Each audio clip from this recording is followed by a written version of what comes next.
मतलब किस टॉपिक के लिए ये सारी चीजें आई हैं, क्या जानने के लिए? विज्ञान में क्या है, ये क्या चीज लाए हो तुम लोग?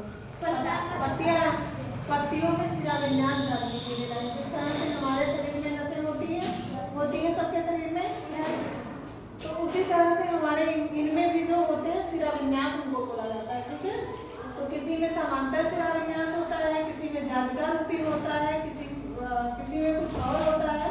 तो इन तीनों पत्तियों में अलग अलग हम लोग देखेंगे कौन कौन सा शिराविन्यास है। समांतर शिराविन्यास का मतलब समझते हो? मतलब ऐसा शिराविन्यास जो ऐसा, मतलब जैसे देखो इसमें देखो शिराविन्यास क्या है, ये है सीधा है, फिर ये सीधा है, फिर सीधा है, मतलब इन दोनों के बीच की दूरी एकदम बराबर ही बराबर जा रही है ना, कहीं गड़बड़ नहीं रही है ना। तो ये शिराविन्यास कैसे शिराविन्यास कहलाता है? समांतर शिराविन्यास। कैसे शिराविन्यास? समांतर। और ये तो इसमें कौन सा शिराविन्यास है केले की पत्ती में? समांतर शिराविन्यास। ठीक है, और देखो ये घास, देखो घास में क्या है, देखो घास की पत्ती है, इसमें कुछ शिराविन्यास दिख रहा है, देखो सीधा सीधा दिख रहा है, इसमें भी एक समांतर शिराविन्यास है, क्योंकि इन दोनों शिराओं के बीच में दूरी घट नहीं रही है, बराबर बराबर ही जा रही है। तो कैसा शिराविन्यास है?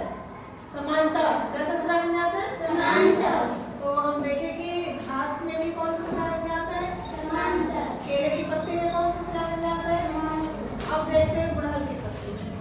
अब गुड़हल की पत्ती हुआ तुम लोग भी देखो, देखो इसमें कैसा जाली रूप से दिख रहा है कि नहीं? ऐसा दिख रहा है जैसे नसें जाली के रूप में। देखो इधर दिख रहा है, दिख रहा है जी। तो इसमें कैसा शिराविन्यास है? जालिका शिराविन्यास। कैसा शिराविन्यास? अब हम तीन तरह की पत्तियों के बारे में यहाँ डिस्कस किए, यहाँ समझे। तो केले की पत्ती में कौन सा शिराविन्यास है? समांतर। कौन सा शिराविन्यास? समांतर। और घास में? समांतर।